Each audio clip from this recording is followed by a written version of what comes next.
No problem. I shall transform your hair, create a masterpiece. I am an artiste with a pair of scissors. My new cuts got him talking at the barbershop. Fresh from the barbershop, fly from the beauty salon. My new cuts got him talking at the barbershop. I got a show where you can listen and view. My new cuts got him talking at the Bringing barbershop. barbers and stylists together with the ScissorSalute. My new cuts got him talking at the barbershop. One cut, two cut, three cut, four. Nails done, hair done, everything did. Nails done, hair done, everything did. Oh, you fancy? Spending hours in salons on your hairstyle. For the Lord protects his barbers and he makes the stubble grow. Scissor! Salute! Salute!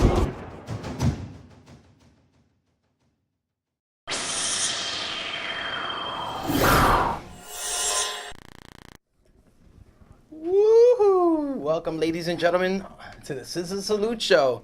That's right, ScissorSalute. ScissorSalute. I am your host. I'm actually going to be filling in for Eli today. My name is Harry Houdini.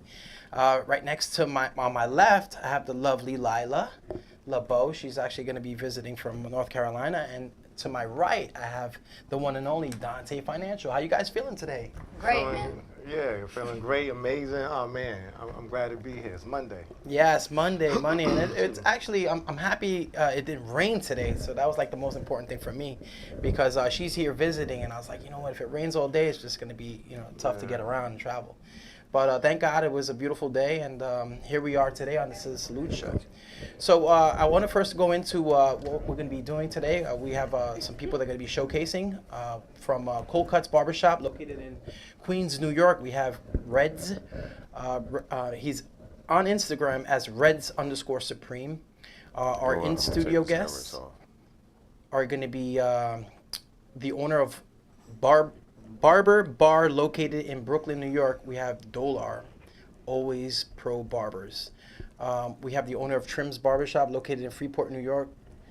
That's a great guy right there. You can find him at the Original Trims. Yep, that is the Original Trims. From Generation Barbershop located in Redford, Michigan. We have Musa. Is it Musa? Is that how you pronounce that? Musa. And that's an interesting Instagram right there. But hopefully we could put that up a little bit later. And this week, what do we have going on? All right, so this week showcasing, we've got from Distinguished Ones, RU Blades, and our in-studio guest is my right-hand man here, the hair magician himself, Mr. Harry Houdini, and myself from Bongo's Barbershop and Salon. I'm located in Greenville, North Carolina. And we also have the founder of the BBA, Dante Stevenson. Dante Financial over here. Yes.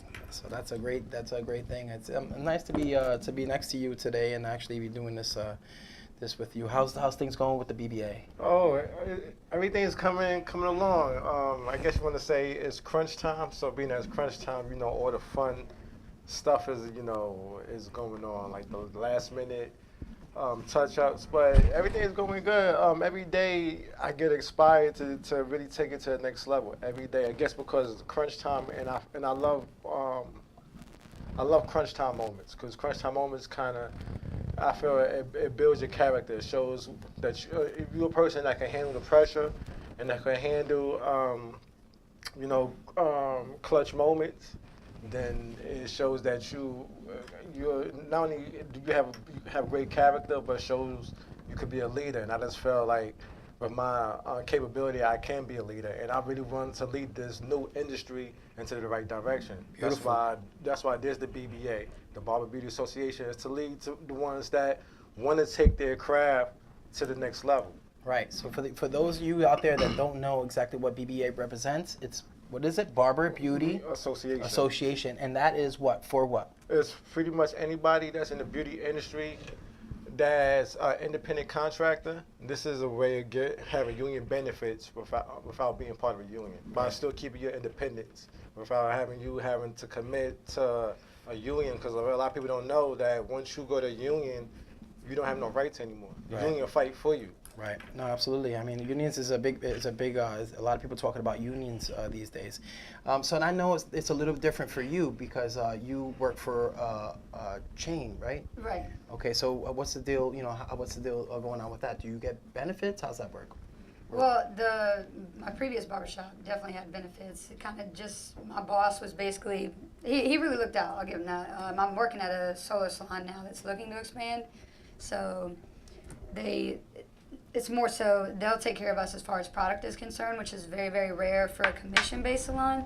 But other than that, it's first come, first serve for ourselves. Yeah, that's definitely something that you guys got to think about out there, because it's a little different for us, because especially for myself, I currently don't have any medical benefits. I haven't had medical benefits for so long.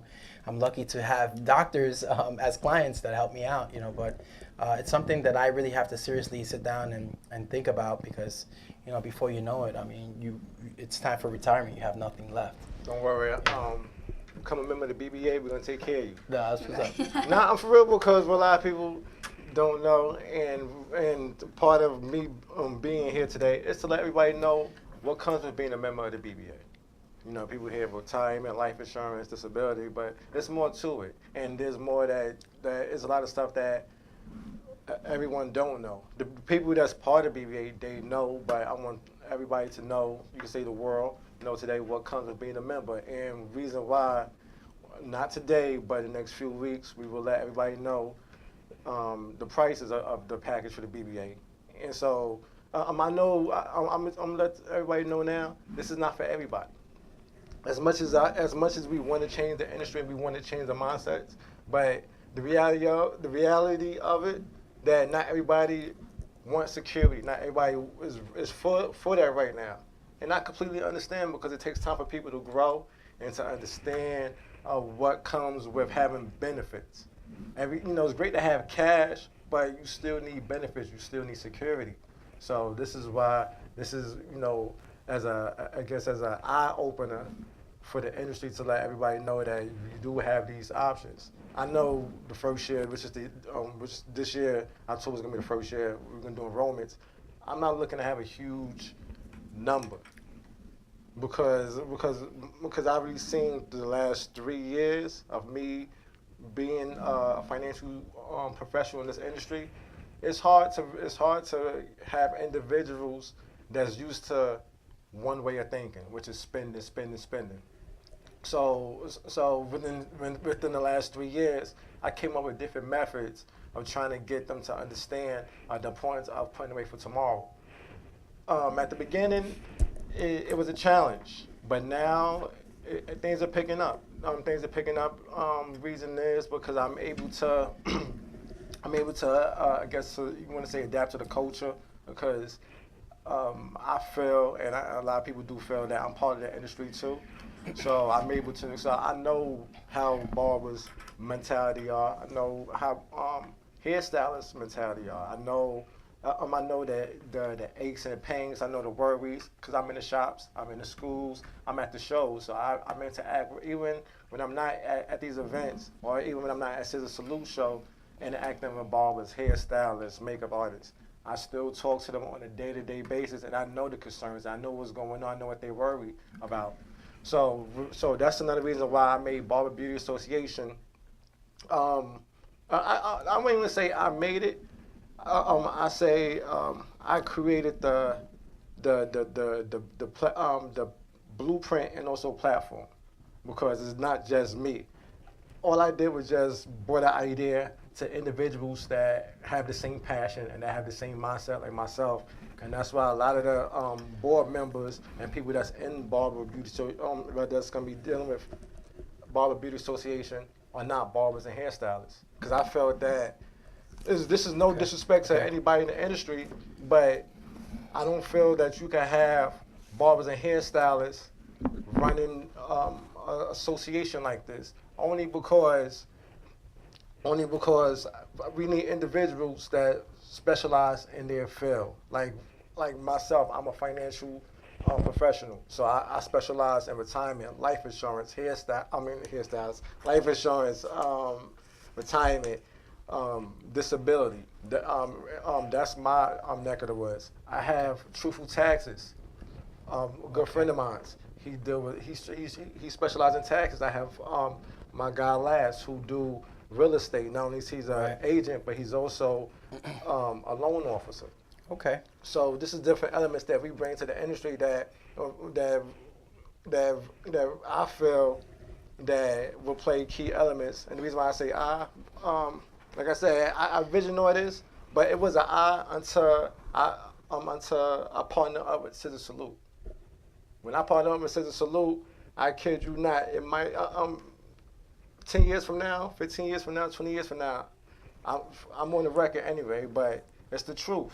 Okay. Yes. For you guys that don't know about what the ScissorSalute is, the ScissorSalute is basically we're here to bring people, barbers and stylists closer together. We're here to bring you assets as far as like things that can help you and benefits that can make you better in the future, as well as it's a gesture and a greeting. Okay. So whenever you're out, feel free to use the ScissorSalute. It's just it's just a great gesture to really promote and really keep the industry strong. Real quick, I'm sorry. I just want to continue because I have to say this because if it wasn't for ScissorSalute, with the direction I'm hitting, the direction I'm going and hitting, I wouldn't be here without ScissorSalute. Because the support, even when the cameras is not rolling, even when the pictures are not post, even when the stories are not live, they're always there supporting. Every step of the way. That's why I said before it was an I, but this was when I realized that it's more than just me. I have a team, and my team of ScissorSalute, they have a team, which is anybody that's affiliated with ScissorSalute is considered ScissorSalute, and not only considered ScissorSalute, but it's family.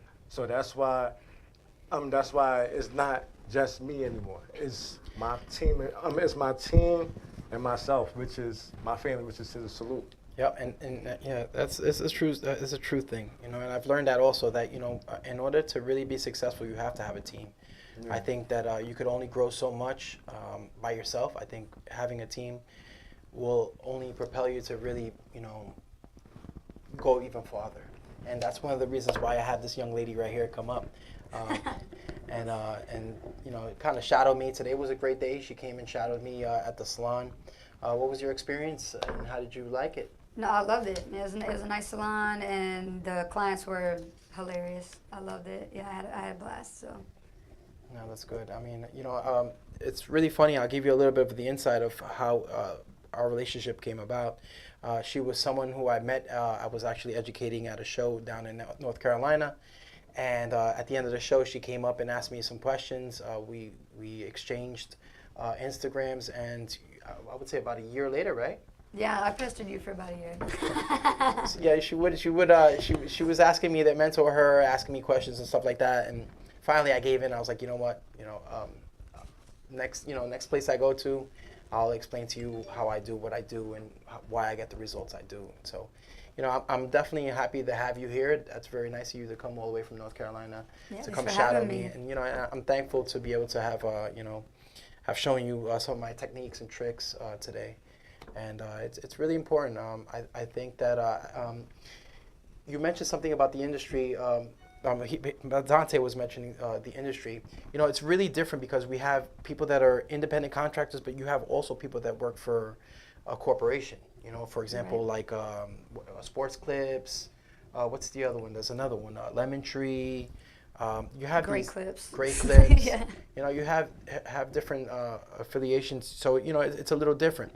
Now, you said that you used to work for a corporation, so you're saying you no longer work for the corporation? So it was a local barbershop that had expanded into 6 shops. Okay.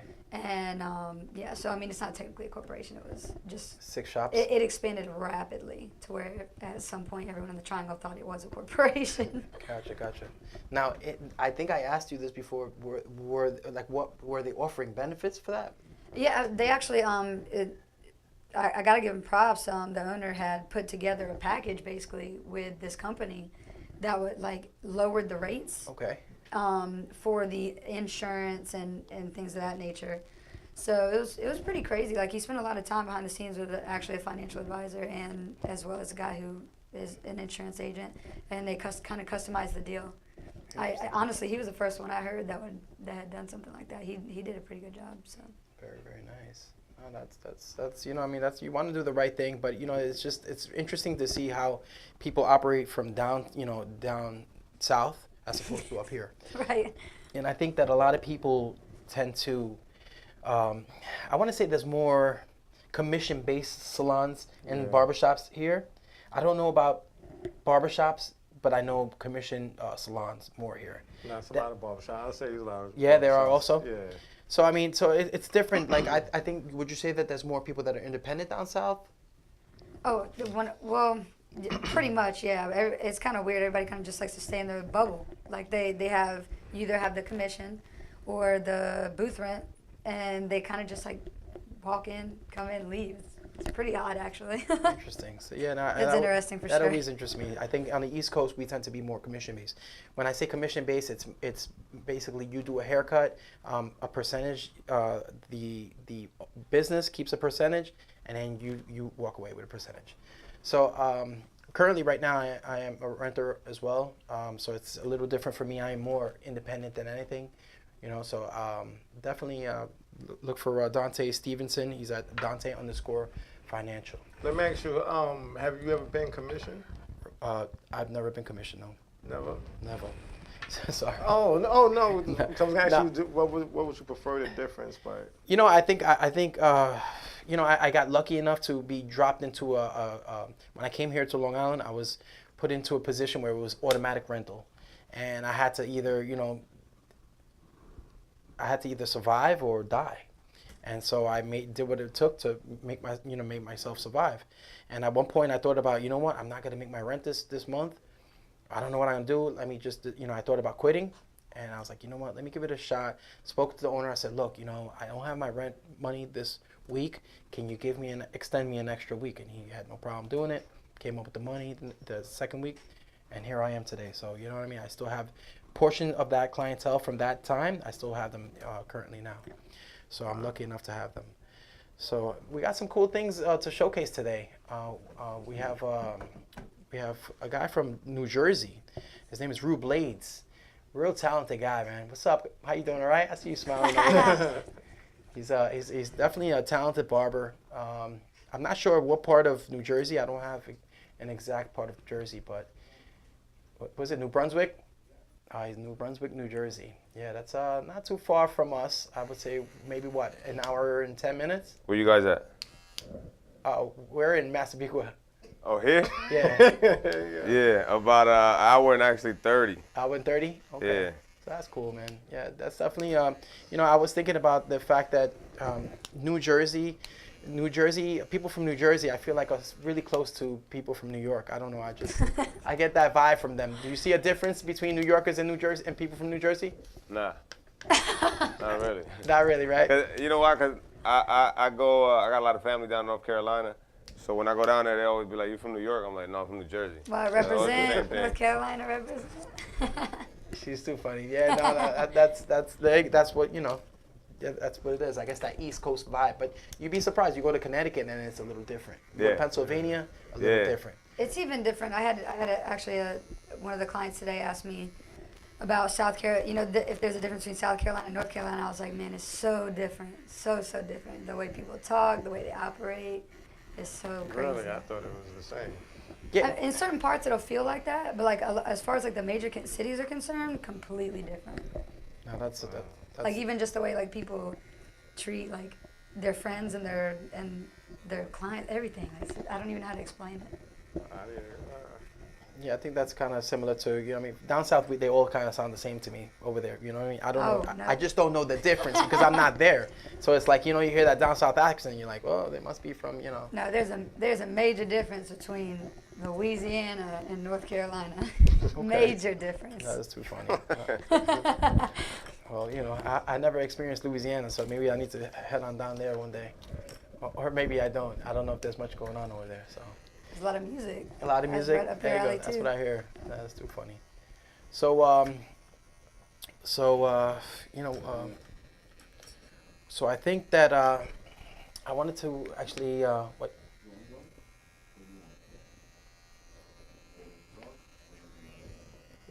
It's up to you. I mean, he went into the financial stuff, so I mean, did you want to talk a little bit more about the financial aspect? Yeah, but you go first and I go. All right. So, education-wise, guys, for those that don't know who I am Harry Houdini Hernandez on Facebook, and are we rocking Facebook Live right now? Did you share yours? I was reloading. Please, guys, share. If you're tuning in right now, please share and like, as well as let's see, as well as tune into my my page. Do you see it live right now, or? Dante, maybe you can fill this out. But I just wanted to do my introduction, guys. My name is Harry Houdini Hernandez. I am a Babyless Pro educator. I am a lot of things, but most importantly, I am very passionate about everything that I do. So I'm really happy to be here on the ScissorSalute show. It's been a while, guys. I do love the ScissorSalute show. You know, I really feel like I've gone through a time where I haven't been scissor saluting as much as I have. So I really want to, you know, make sure that I start doing that a lot more. And I do really give a lot of the credits to the president and the vice president of the ScissorSalute show. They work hard in maintaining this show and really just promoting it always. And they really do care about the styling and barber industry. So I'm happy to still have a platform to speak on. And here I am today on Strong Island TV, you know, interviewing you. And it's really a good feeling. You know, I want to say thank you so much to Sephro and Eileen. Oh, Irene. Eileen. Eileen doesn't lean. Can we get this? So that's too funny. But so he's live now?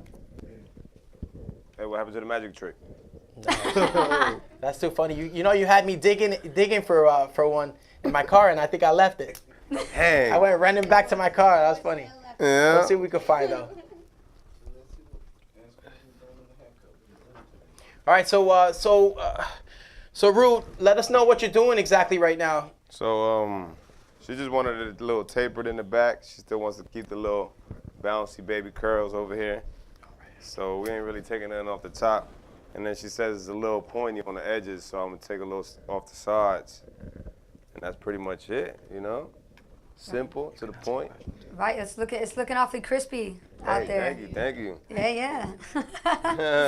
She was over here paranoid and cringing and like, oh, Right. man. Oh, man, I'm going to go home and have to get somebody to fix this. All right. Have faith. All right, so what got you into barbering? Say that again? What got you into barbering? How many times I said this on the show already? No, man, I was young. I started messing around with clippers and stuff when I was like 12. My dad used to cut our hair when we was kids because it was getting too expensive for him, me, and my brother. So he was like, you know what? He went to Walmart, bought that little video that shows you and it brings the clippers, you know, 1997 wall clippers. Throwback. They used to be something like this, but with the cord. Right. Yeah, man. And then I seen him, I was like, yo, let me try this. One time, he was cutting our hair, and he had got into an argument with my mom and left us halfway cut. So I was like, yo, what's going on, bro? What you gonna do with us now? How you gonna do that to my man like that? So I fixed my brother's hair, but I had to rock it out. But yeah, man, after that, I just kept it going. I would always have a little like regular job here and there. When I was like 16, I started working at like McDonald's and stuff, but I always kept my clippers going. So then when I was like 17, I started working at a barbershop, and then never stopped. See, I'm happy you said that because I feel like a lot of people think like people who do what we do or like work up to the amount of money that we can make in the industry. They feel like it's just handed to us, you know. And what they don't understand is like, behind the scenes, how hard you have to work to get where you're at, you know? Yeah. It's hard times. Like I was, believe it or not, when I was in hair school, out of the 11 months that I was in, it was a pretty quick program because it was normal salon hours. But I had lost my apartment because I was in school all day, so I could only really work as a server at night. And in North Carolina, people they really don't tip like that. So I ended up like not having enough money for my apartment, and I was homeless for 8 months. Damn. 8 months of me being in hair school, getting like 2 hours of sleep a night, but I did it, and I wouldn't take it back for anything, because it's so worth it in the end, for sure. That's what's up, man. I think it's a very rewarding industry. I mean, for me, You know, I think that I'm at a time in my life that, man, I would have never thought I would have been where I am right now. You know. Right. So it's unbelievable to think about, because my biggest thing when I was first starting out was that I never knew, like, I always thought about, oh my God, what am I gonna be like? Like, what am I gonna be doing in 10 years? Like, am I gonna be broke or not knowing what I'm gonna be doing? Like, it was such a scary thing for me. So it was tough, but you know, I'm very thankful that things have worked out. I think staying positive and really linking up with the right people has helped me excel. You know, I think that's really what the key is. A great thing that you're doing. You know, you're really zeroing in on, you know, the mentors you want to follow and really getting in there. So I mean, you're off to a great start at 25 years old. Ru, how old are you and how long you been doing hair?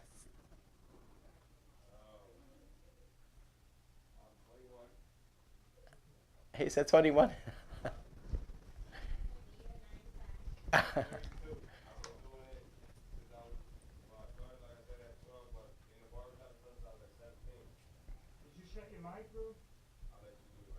Ru, did you shut your mic off? We don't hear you. Yeah, man. That happens to me all the time. He said was. Yeah, so like I was saying, I'm 32. I started cutting hair when I was 12, like I told you, and I started at the barbershop at 17. So I'll let you do the math, you know. But yeah, like 17, 18 years, give or take a few. Not too long. Still got more time to go.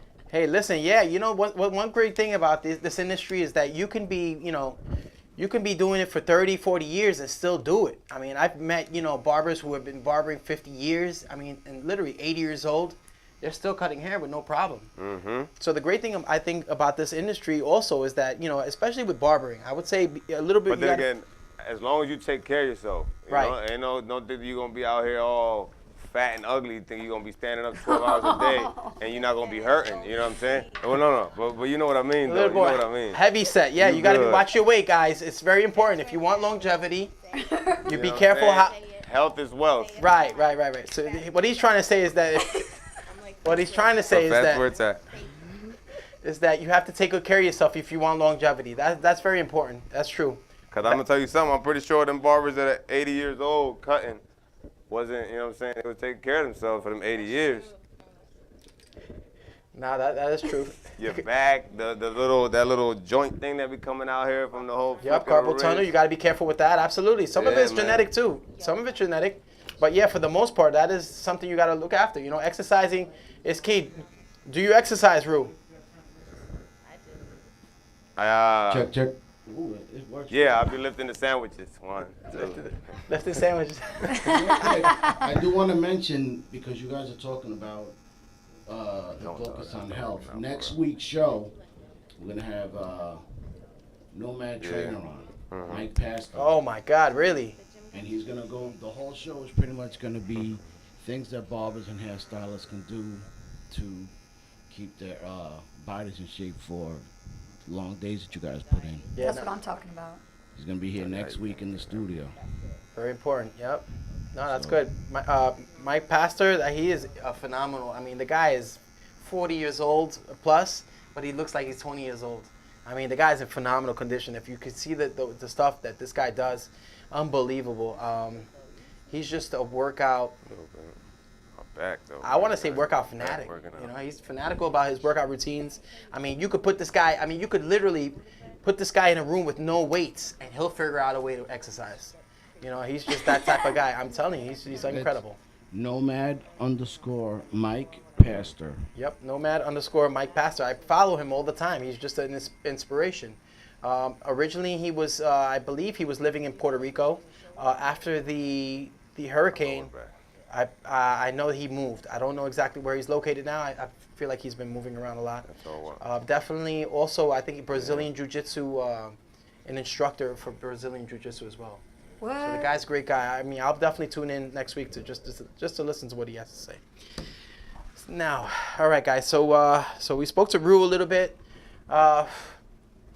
Ru, anything you want to say to anybody who's listening as far as, you know, inspiration Anything you want to, any tips, techniques, tricks, anything you'd like to share with anybody? Well, the whole techniques, tricks, and stuff, I'm more of a, how do you do, you know what I'm saying? Like, you watching me cut, how you did that. But I don't, off the top of my head, I don't really know no tricks or nothing. But, hey, man, just stay consistent, man. You know what I'm saying? Stay consistent.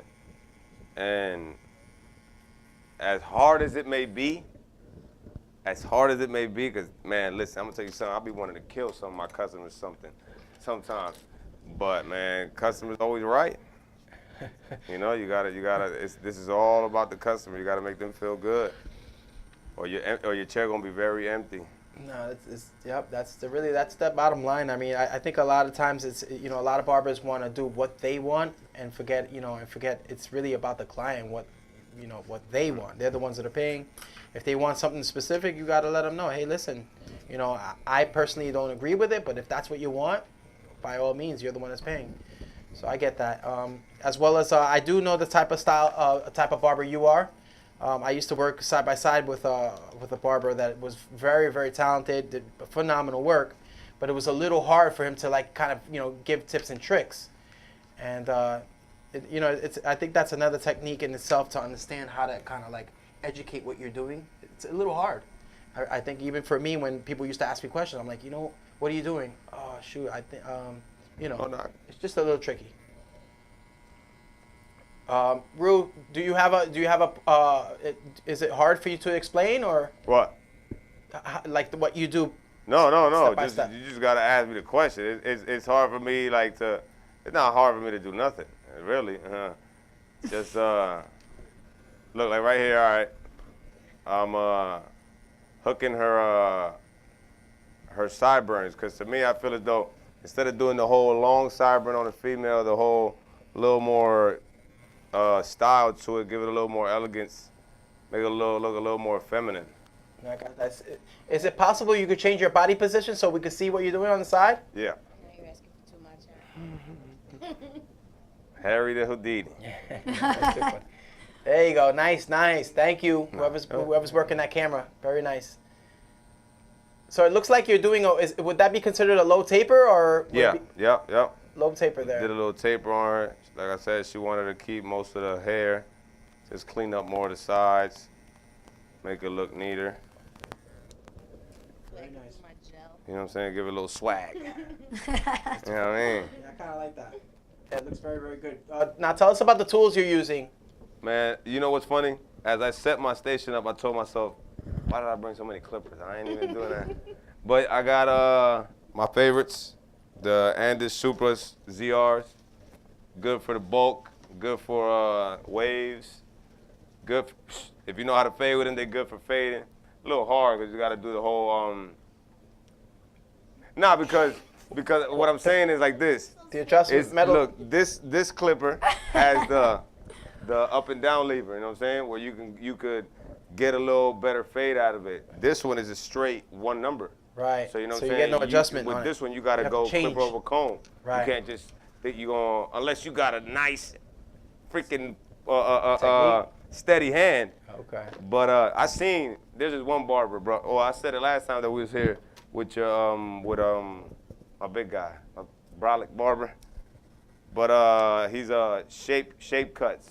Dude's freaking crazy how he just grabs the clipper with no clip and just fades the whole thing. I'm like, what the heck? Bro, up here, no clip. I'm like, shoo. But yeah, man. I got the Andis T-Outliner modified. I actually got the cordless one too, modified. Not a lot of people do it. They get scared thinking they're gonna chop the light off. But, you know what I'm saying? Just gotta be precise with it. Now, Rue, when you modify that T-liner, yeah. Tell me what the benefit is of actually modifying the front and all right, cutting that out. What it does is, as you can see, well, you can't see, but if you was to zoom in, you would see there's a whole bunch of hair and stuff in here. So you cutting that little piece out gives it more of a breathing space. You know what I'm saying? More so you could. Yeah, it keeps the motor cool, and it allows you to get a little closer, especially with hairlines. But yeah, mainly that because with these clippers, well, both of mine are cut, but this plastic meets at the end of the blade. So most of the hair gets stuck in there. So you would have to like ever so often open the whole clipper and clean it out. So instead of doing that, a lot of guys was like, you know what? Let's cut it open. That's plastic. You don't even use it. It's for. So they just started doing that, and it works pretty dang good. That's too funny. No, that's pretty interesting. I've used it before. Okay. As you know, I'm a Babyless Pro educator, so it's forbidden to use those. But I definitely. What do you mean it's forbidden to use? I definitely. Well, you know. Oh, wait. All right, I caught it now. When you're sponsored by a company, it's, you know what I mean? Correct. It's a little tough. Whoa, how did that end up over there? But yeah, because she was telling me something out here. Okay, yeah, so it's forbidden to use on camera. Say it right. Cause I know you in the you know what I'm saying, in the cut. Hey, listen, I can say in the past I've used them, you know what I'm saying? I started off using those, so I definitely give them respect. They are good quality tools, you know. But you know, I've moved on. Huh? I've moved on to different, you know, to a different brand. And now, how do you feel about the Babyless clippers? Well, you know, I mean, it all depends on which one you pick up. I mean, but you know, they're actually come a long way as far as Which one's your favorite? Currently, right now, my favorite is the FX Gold clipper. Yes. That's something that a lot of people are trying to get their hands on, but that's currently my favorite right now. So that's what you're using at the shop right now? That's what I'm using. Yep, at the shop right now. What about edge up clippers? They have I have the rose golds, the outlining rose golds that look almost exactly like the clipper. Yeah, but like a baby version. But the baby version, yeah. And those have the blades modified on them. Yeah, I hear those cut pretty sharp. Yeah, they really do. My boy Al Uppercut. Yes, Al. Yeah. That's your brother. That's your Babyless brother too. I was gonna say Al. Yeah, Al's actually a great one of my mentors, one of my beard mentors. Yeah, bro. A guy who really has shared his whole formula with me. Very humble dude, man. Very cool dude. Al, very, very humble dude. Absolutely. I say nothing but great things about that guy. Yeah, man. Talk to me. All right. And now, if you had to pick, we all know Babyless team, yeah, gang, Babyless. If you had to pick between Wall or Andis, who you picking? Oh man, you asking Who you? you Or asking? you asking all of us? Yeah, we can ask the whole panel. Go ahead. Even the non-barber guy. Right. Well, honestly, man, Yeah, I I use think everything. you know as well as I do. It depends on what you're trying to do. I think one of the dopest things that came out was the textured blade on the walls. Okay. Yeah. So dope. But I mean, I'm Team Babyless at heart over here. That's all I'm using now. I started with wall, and I got my hands on. One good thing I've noticed, not for nothing, I had the FX Babyless. I still have the Ferraris.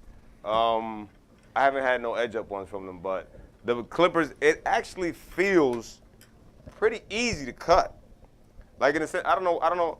It's like the clipper has like a helper tool or something. Like I'm telling you, it's just like 1, 2, 3, and it's faded. You're like, what the heck? It's Right. wild. They're mad light too. Yeah. Like especially the 673s. I use those to take bulk out. Mm-hmm. It's like there isn't even a clipper in my hand. Man, listen, but at the end of the day, I'm gonna be Team Andis and Wall to the day I die, and I can't even pick either or because, like you said, I got here 3 Andis and 3 Walls, and it's like it all depends on what you're doing. You know what I'm saying? Yeah, absolutely, for sure. Right. So what I want to say to that is never be afraid to step over to the other side either, man. You know, I understand that you've been using Wall and Andis for so long, but Oh no, like I said, I used the Babyless. I modified them, all that stuff. Okay. There was even the FX that I put the Wall blade on and all that. okay. But The wall. yeah, You can do that. You can actually change them. Yeah. You talking about the original 880 or the FX. Yeah, the FX80. Yeah. You can change it and use the blade from the Wall. That was my very first clipper. Was it really? Yeah, You so know- I got a tattoo. I'm like, That's too funny. That's right. That FX880. Nah, that's cool. You know, I really do believe that tools make a huge difference. Comfort. You got to be comfortable what you're using. I mean, I Yep, really think that's so absolutely. important because if you're using a tool that you feel is not giving you the results that you need to, then you got to find something that works for you. That's very true. A lot of people come say, "Oh, a barber should be able to cut with anything." Bro, Come on now. What do you mean I should be able to cut with anything? That's like you saying a mechanic should be able to do anything, bro. I'm not gonna take a screw, Phillips, a screw out without having a Phillips screwdriver. You know what I'm saying? Like, I could be the best barber in the world, but if the clippers suck, they suck. Right, right. Here's the thing. Do you guys remember when Chiquita did the straight razor and the comb, the whole haircut? Yes, I do remember Chiquita. Chiquita is, I believe he's Jamaican. I don't know exactly what he is, but I think he's some type of Caribbean, West Caribbean guy. He's been cutting for, I think, 30 years. Mm-hmm. The guy he has a technique.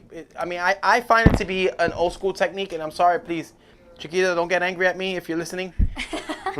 But you know, he gets a result. He does get a good result. I just feel like it could be more efficient if he stepped over to the new age. You know, that's the way I feel. But don't get mad at me. You know, so I think, you know, Rue, I believe that anybody could cut with, you know, what you give them, but how fast and how good of a result are you gonna get? Because I've used, you know, tools from Walmart, and yes, I cut the hair, but it took me an hour and a half. It came out okay, but it could have come out better. It doesn't look nothing like how I would make it look with my clippers from the shop, though. Exactly. So there is a difference, you know, and I think, you know, find what works best for you, and you know, and that's really what I got to tell you. But I mean, Babyliss Pro is always coming out with new stuff. I mean, I think they're constantly innovating the industry and leading the way for new technology, and always throwing new stuff in there. Because here's the thing, a lot of the Walls and Andis, the same technology they've had in their clippers, they've kept in there for years, 30, 40 years, some of them. Even Oster has never changed that 76, I mean, in almost 50 years. So, I mean, it's really crazy how they've, you know, stood the test of time, and people are still using them today. As far as the Oster 76er goes, I heard the company Oster is having a hard time financially. So I don't know if they're going to be going into Chapter 11, filing for bankruptcy soon, but I know they are in trouble. So, you know, it's really, really tough. You got to keep up with the times. I think it's really, really important. And seeing Andis come up with something that's cordless, especially that T-liner you're using, I think was a great move on their part. How do you like using that as opposed to the one with the cord? I like using the cordless ones for the kids, because they're sharp, but they're never going to be as sharp as the corded ones. I feel as though. It's just you're always going to get more power from straight electricity than from a cordless clipper. But they're not bad at all. Like I said, I got them modified. They cut pretty good. I like them for more like even her hair. She got the real soft, like children's type hair. So so it cuts it real good. The baby curls, you know what I'm saying? It's too funny, baby curls. Yeah, kids are always a little bit more challenging as far as cutting. You know, I really feel that kids should be charged more than adults. Maybe sometimes more than adults. It's funny because not only do they move around more, sometimes it takes a little longer to cut their hair, depending on how really, you know, sometimes they have really fine hair, so it's a little harder to cut fine hair as opposed to an adult. So it's really, really tricky. But, you know, I only have a few. Do you have a lot of kid clientele, Rue? No, I got a few. I got more beard clientele. Yeah, kids. Actually, Sophie, I don't know if you saw that video. She was so gracious to share. Stay Gold put up a video a couple weeks ago of her cutting a kid, and she said, I think the caption was something along the lines of, when you think a kid's cut should be charged less than an adult cut. And this kid was screaming, like, and pulling away. And it's cool. I think it's cool that she showed that, because, you know what I mean, this shows like the less glamorous side. You know, they're harder to deal with. Absolutely. Than most Kids adults. are tough, man. You know, they really are. They're a real challenge. I tell you, it doesn't matter what, you know, I would say, what would be the age you would say is the toughest? Oh, I mean, I don't know. I actually have a lot of kids. I think between, like, infancy isn't necessarily hard, because 9 times out of 10 the families just want to trim. But I think the hardest I've cut is maybe between like 4 and 7, maybe, because they're 4 and 7. They want to make everyone laugh in the chair.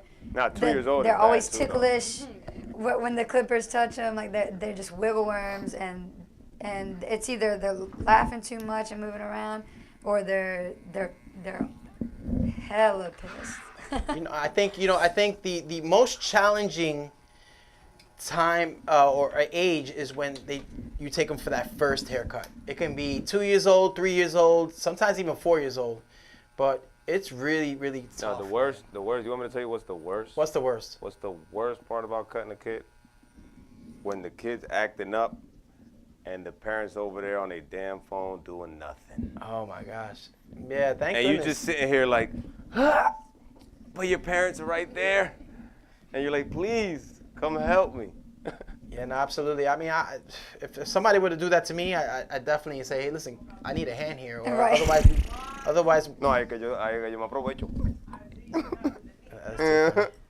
That is so funny. So I had a kid. I had one kid stuck out in particular. Actually, it was one of my very first kids cuts.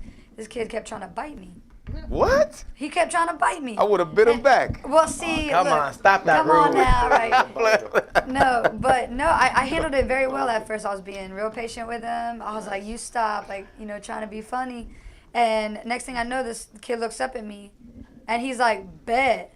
And like, in my head, I'm like, ooh, he said bet. Like, but I looked over at the parent, and I was like, I didn't want to say anything out loud. Like, I'm like, hello. And the guy goes, Billy, stop. And I'm like, so your kid bites and you think that's going to work for him? Come on. That's like, get over here and get this kid straight. That's when you take off the cape and you're like, okay, this is where it stops. Or you could push his headline back. y'all see that video where that barber did that because the kid like snuck out at school or something? Yeah. Oh, that kid was totally traumatized. Don't bite me. Yeah, those are stories, and I've heard of stories even like parents pulling guns out on barbers. What? Are you serious? Yeah, when you mess up their son's hair, I've read stories like this. It's crazy. That's or they make a big stink about it. You know what I mean? They refuse to pay. You don't really want to deal with that. I try, if I'm gonna have a kid clientele, it's really it will be very limited. When they ask me, hey, do you cut kids' hair? I really prefer not to. I'm not, the problem with me is I'm very detail oriented, and when you have a kid, it's really difficult. Mm-hmm. And when you're trying to really detail them, it's hard, man, and it's really grueling, stressful. I mean, I get done with a kid's haircut. Sometimes I'm like, oh man, thank God I only have 3 of them. See, this is what you gotta do. You gotta give them 2 tickets to the Double A Straight Razor events, the Concrete Jungle. That's what you got to do.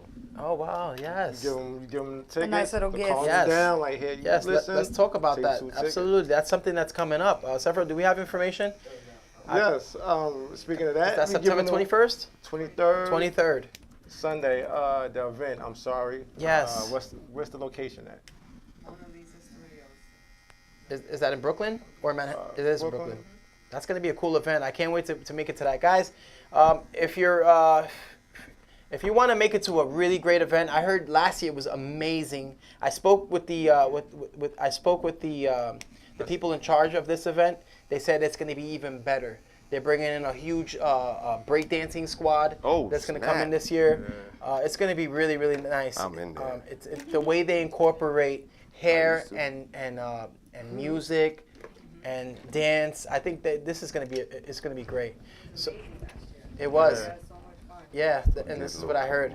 So like togetherness, like everybody wasn't like really a battle, like just the people were battling, but everyone watching, everyone was just like talking and getting together. That's awesome. So this is the event that you really want to be.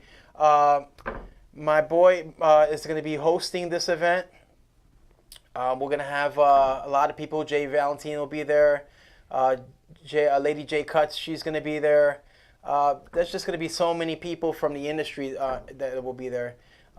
We got DJ Fingers. I wonder. He did it last year, and he did a good job. So everybody must really love him, and that's just great. Danny Abram, he's going to be hosting the event. There he is, right there. He always does a great job. So I'm really, really, really looking forward to this. I haven't got my tickets yet. But I'm not gonna wait till the last minute. Matter of fact, right? We are giving away 2 tickets right now. Oh, really? To anybody that could get this question answer this question correctly. Now the question is, listen up, guys.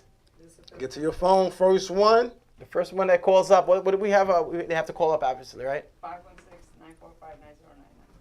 Say it again. 516 945 9099.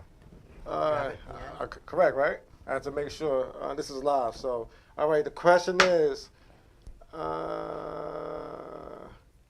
All right, this is for the giveaway. Come on. what year was the lineup created? What year was the lineup Yes. created? Yes.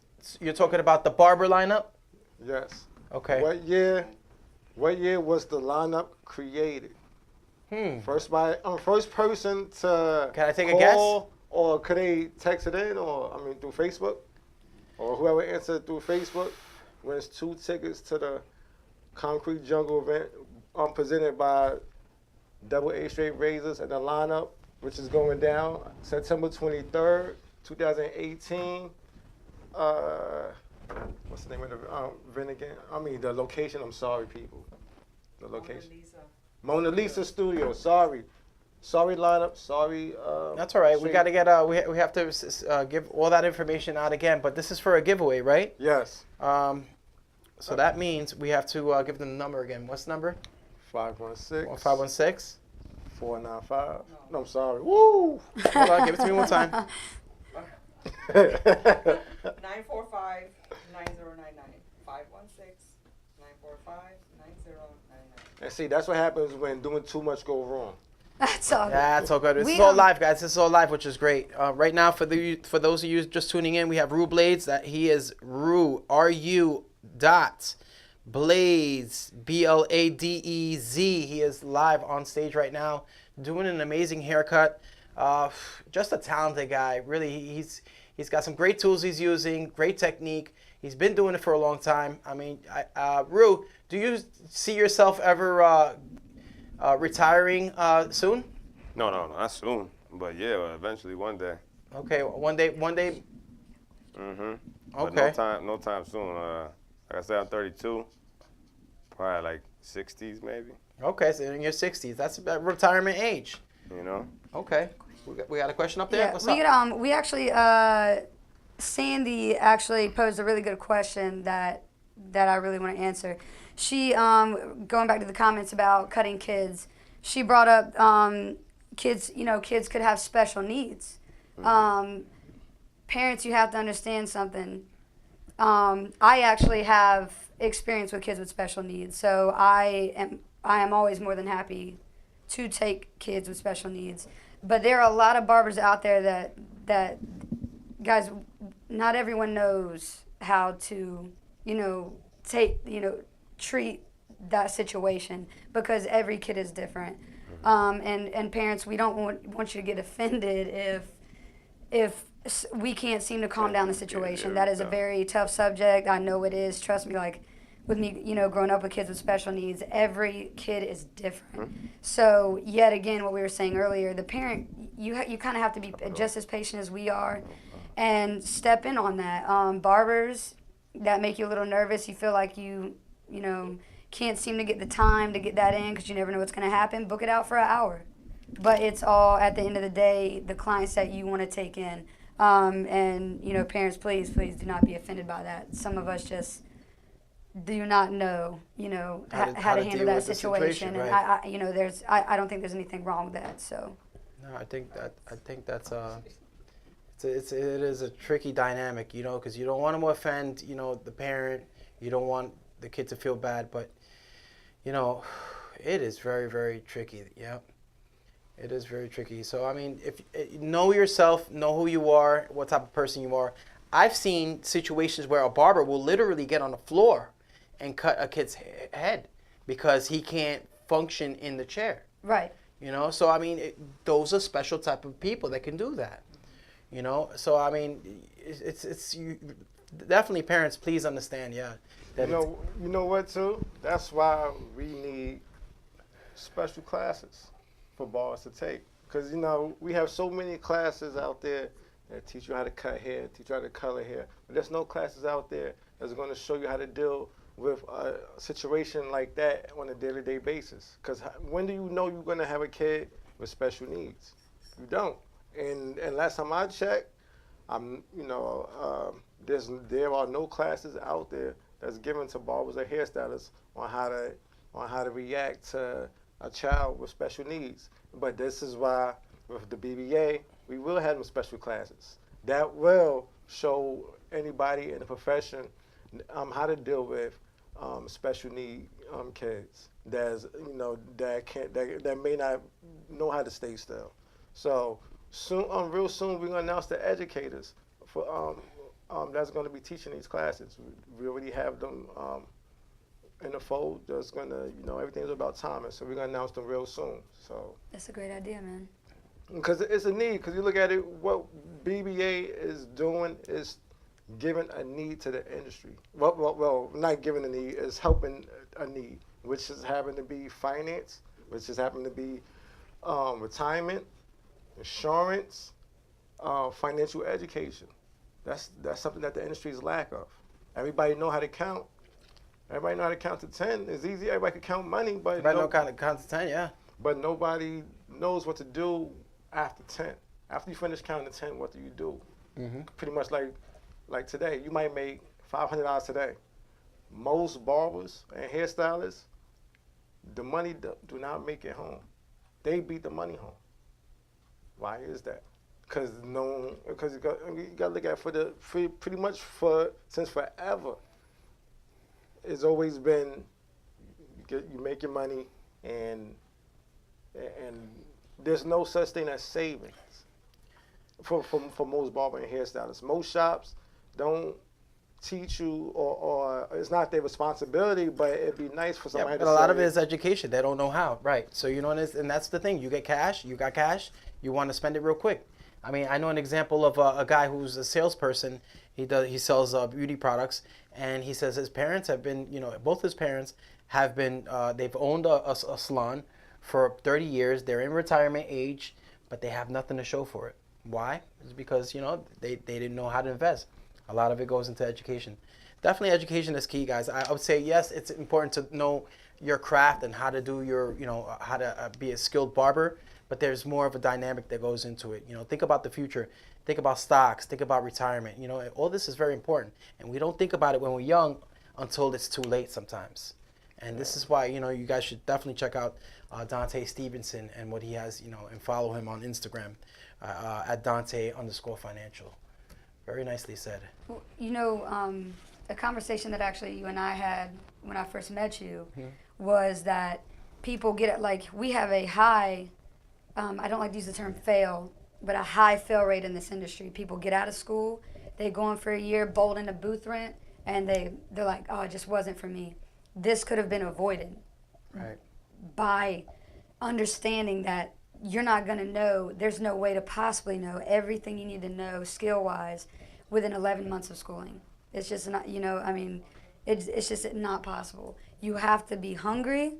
You have to go for it. Guys, how do y'all think I found this guy? I'm serious. Like, I went to my first hair show. She talking big facts. Right. I went to my first hair show, and I saw you and I saw Patty. I met both of them, both with Babeless Pro, and they put a fire under me, and I already wanted to learn, but that it sparked an even larger fire right next to it. And after that, I was like, oh, I want to work for Babeless Pro. What did I do? I followed everyone that worked for Babeless. I saw what kind of work they were doing, the standard that they set that I had to achieve, and I continuously go for it. Like, before I met Harry, everything I learned was hands-on from YouTube. YouTube, guys. I didn't know a thing about barbering. I went to school for cosmetology. So if you want something, get off your butt, be hungry, and go learn it, because it's out there for you, and a solid portion of it is free. Just go look for it, man. Yes, salute to that. Very nicely said. No, that is true. Yeah, if there's a will, there's a way. It really is true. And especially, there's really not too many excuses now for failure. Yeah. because like she said, there's just so much out there. I mean, even when I first started, YouTube was like in its infant stage. I started off with I coming out of barber school and having a owner who constantly criticized me. All he did was criticize, and I would ask him, "What am I doing wrong?" And he didn't know how to tell me. All he did was, "You're messing up all the haircuts. You're not, you're just messing up business for me." And I was like, you know what? If this guy's not gonna teach me or help me learn, I gotta go somewhere else. And that's where I went over to my second step. And in that second step, people were more willing to help me out and say, "Listen, maybe you should try this a little bit." And I would try that, and and little by little, I got better. But I would say YouTube is very informative. I like mentors. I like sticking around people who are really high caliber. And for some reason, the dynamic for me is that when you stick around people that are very good at what they do, eventually it's what happens to you. You become very good as well. I don't know why it happens, but it just does. And I think it's being around that, being around those type of people. Absolutely, someone who's interacting with you and is just as passionate about that. I mean, yet again, that's how I found him. I realized the area that I was living in, there wasn't a lot of people that were passionate about what I was doing. They're going in, doing their job, going back home. And so that's why I reached out to him. Yeah, no, it's unbelievable. It's unbelievable. I mean, it's just passion, I think, is really the key. I really always say that because, if you're in this industry, especially, barbering or styling, it'll get old after a while. And what'll happen is eventually it'll get so tough you'll wind up hanging up the clippers or hanging up the blow dryer because it's just a job. But when there's passion, it's just a whole nother world, man. It's just something that, yes, it's work, but it feels good at the end of the day. So, I'm sure you experience it with, helping people achieve their success with financial stuff. So it's really important to be passionate about what you do. I think that's really, really the key. But you can be successful. I mean, I truly believe that if I want to be successful at what I want to do, I can do it. And there's nothing really stopping me, but myself. I'm the only one. Oh, 100%. And guys, you have people around you that are willing to help you as well. Like, don't be afraid while you're learning to sit there and go, hey, call your buddy up, go, man, look, I want to get better at this color thing. You want to get, you know what I mean? You want a little bit of blue in your hair? I mean, matter of fact, right now, I just looked down, shouts to Diego, who's watching right now, my buddy. Sorry. It's ScissorSalute. Sorry. You didn't know, there's no shout-outs. Oh, my bad. That's the only. It's okay. It's all right. Sorry, it's ScissorSalute. No, you're good. No, because you know. Have to it's a pet peeve now. I'm telling you, because I'm so ScissorSalute now that when I hear shout out, I look at the radio like, what's going on? Why they not saying ScissorSalute? Cool. Because ScissorSalute became. It's cool. She's new to the culture, which is great. But all right. So ScissorSalute to this person. Who is it? Yeah, ScissorSalute to Diego. Who is Diego?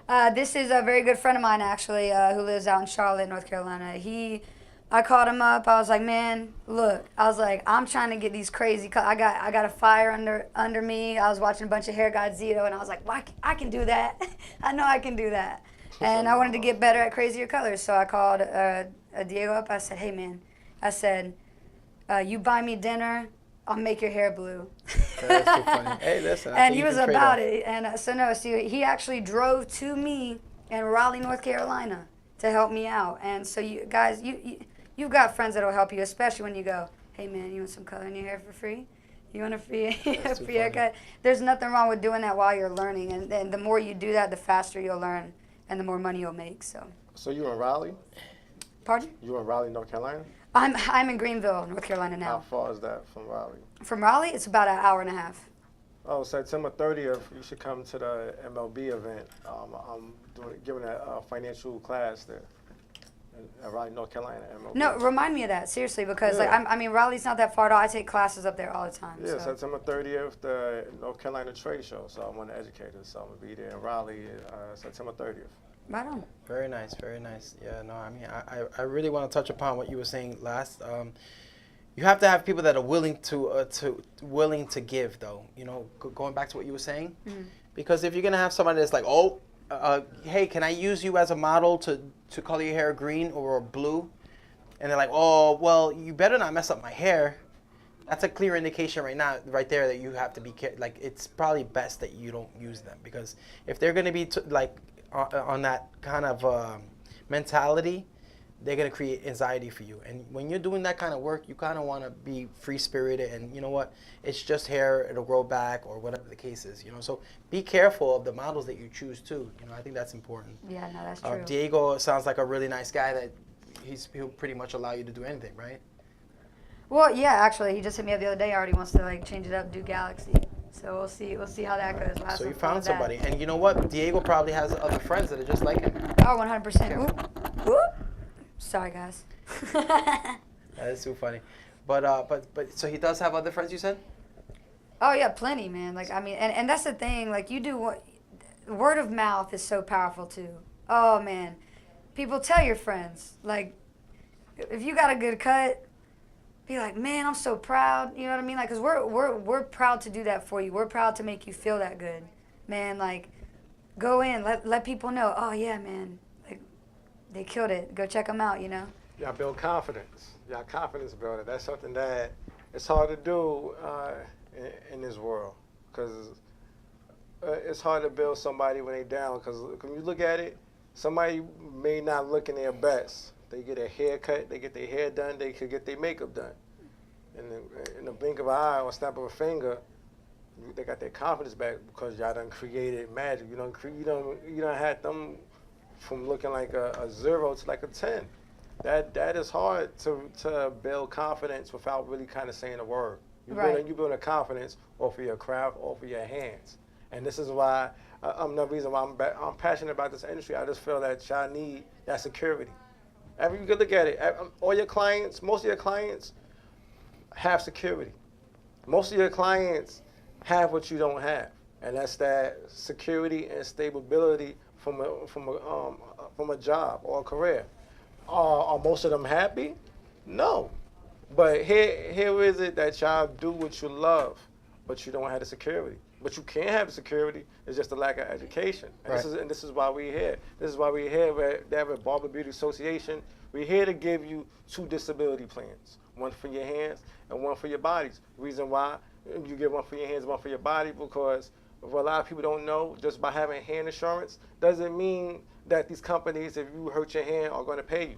The reason is, if you don't, this is what a lot of people don't know, that if you hurt your hand, we're just talking for hand insurance. If you hurt your hand outside the shop at the salon, most companies won't pay you. Yeah, you know, I've been told that, I should insure my hands. I've always kind of brushed it off because I'm like, you know what, nothing will ever happen to my hands. But I mean, I think that's something important. Yeah. But you just got to remember, if you don't, that depending on the policy that you get for your hands, if you don't hurt your hands in the shop, the companies will not pay.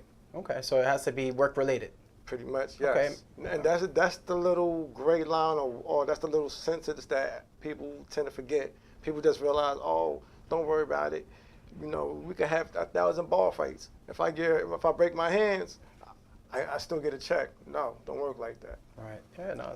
And the reason why you want your body, because in the situation that they tell you can't get that they're not gonna pay you for your hand insurance because you done broke both your hands. With full body insurance, if you're unable to work, they still were able to give you income. Because look at it, if you just have hand insurance and they tell you no, we're not paying you, and you don't have full body insurance, right? Guess who got to find income? Yeah, no, you're right. Yeah, that's where a lot of people go into debt, and you don't want to go into debt, so it's definitely scary. So it's really important. And besides that, with BBA, since we're on the subject, amazing health insurance. The reason why I say amazing health insurance, because we're still in the final stages of picking which companies that we are going to use. Reason is because health insurance, each of these companies bring different elements. They bring, besides just coverage, they bring little perks. Like some companies, most companies, a lot of people don't know, you could pay child care by using health insurance. What you mean, can you pay child care? Yes, if you have kids, and you need a babysitter, what the government has, what the government do with health insurance, they take pre-tax money. So pretty much, if you pay taxes or you claim taxes, what the government allows you to do is take this money, put it aside, and it pays off your child care throughout the year. Because remember, when you have child care, most people that have kids, when they pay child care, is already after tax. Right. So what the government allows you to do is to do this pre-tax. So okay. So it has tax advantages. So that's always important as well, because we all know that taxes are so expensive. I mean, so so this insurance that you're offering, Dante, is this only open to people here in New York, or is it United States wide? United States wide, but the requirements, you either have to be a licensed cosmetologist or licensed barber. Okay. Or you have to be licensed in your field. So you could be a nail technician, you could be a massage therapist. Your license, and that's one requirement. The other requirement is you have to claim taxes. If you don't know how to claim taxes, we have tax experts here to show you that, because we're really trying to elevate the level of respect in the industry. Because when you look at it, I'm pretty sure you done heard through the years, why you a barber, why you a hairstylist, or you just a barber. You get the just a, but it's kind of like, no, I'm not just a barber. I'm more than just a barber. I am a licensed professional.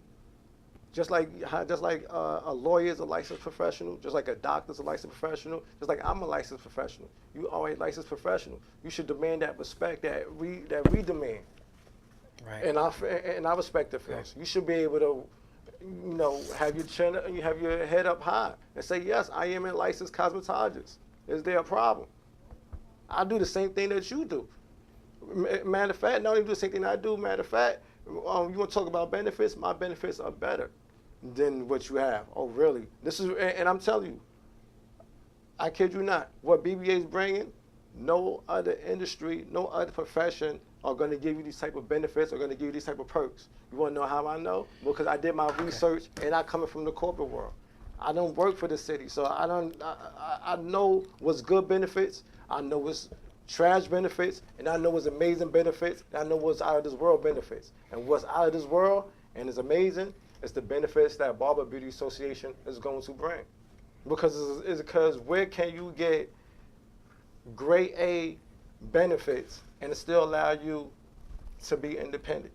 Still allows you to chase your dream. Still allows you to nobody hold limits on what you can do within your career. That's great. That's great. It's great to have. It's I'm proud to say that I'm going to be having insurance soon. I think something that's really important to kind of carrying on with what you were saying is, guys, you have to be aware of what you can have. Stop going out and on your way to the barbershop getting a soda every morning. You know what I mean? But budget yourself. When you want a new pair of clippers, what do? Bet you'll find the money, right? Yes. You'll work for it and you'll find the money, right? So you just got to be willing, same thing as with the education. Go find it. Guys, pick up a book. Be proud of growing as a person. Stop waiting for everybody else to help you grow. Pick up a book. I'm straight hair world. That's what I work in. But I read books on economics in the areas I'm working in. I read books on, financial stability. You have to want to grow all around, and that's what's going to mold you in whatever profession you are. I don't care what you work in. Open a book and freaking, for goodness sakes, budget yourself. And you're going to get so much more out of what you want, including, guys, you have to have these benefits. Like what you were saying, when our industry is one where a lot of the times we have to provide for ourselves. So save your money so you can have better things later. Quit, there's a lot of cats out there a year into their work buying BMWs. You know what I mean? I know you know what I mean. Nothing wrong with that. If you like your BMW, go buy your BMW.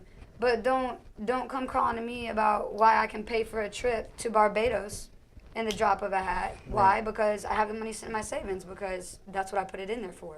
You know, like you got to be willing to invest in yourself, and that also means putting it straight into your savings account. Because you know what it is? Not to ruffle any feathers, but just to say what it is.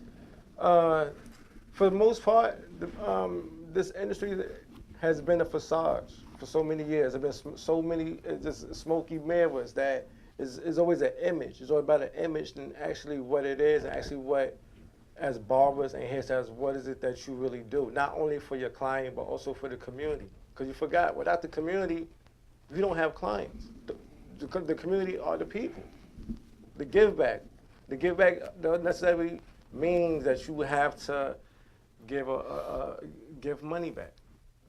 Why not give them, do some haircuts, do haircut drives. Yeah, no, that's always a nice thing. I really that's one thing I really don't do is give back to the community. I have done it before. I think I should do it a little bit more. I mean, it's definitely a great way to I guess make people feel good. I mean, I think St. Baldrick's is one that's for an affiliation. I think for I love that. I've been involved with that quite a few times. Real quick, I want to salute Catherine Ann Kelly. She's live right now on the broadcast. We have Troy Butler with a question, and we have Lucas Castaño.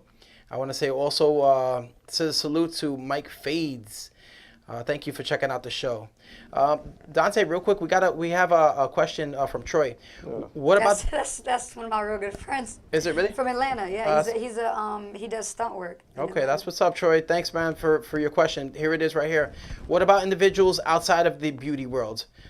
Will you be able to provide a service for them, or what?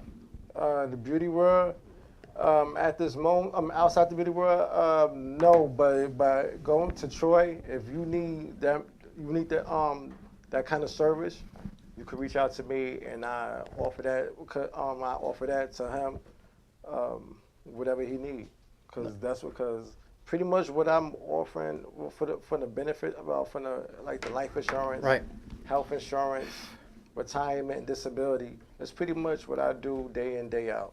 Oh, beautiful. And you'd be surprised that a lot of companies take advantage of this. A lot of companies. You know why a lot of companies take advantage? Because it's tax advantages. As self-employed entrepreneurs, you need to take advantage of the tax advantages.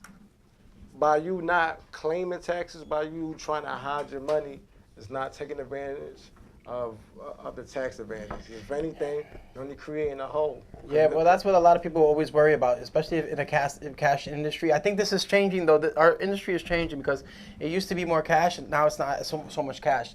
A lot of it's being recorded on credit cards. You know what I mean? I think eventually it's going to change. But real quick, I just want to salute Junior. He's actually a family member of mine. Okay, salute. I want to say what's up, brother. Thank you so much for checking in. So keep going and tell me what you were saying. Now, you know what?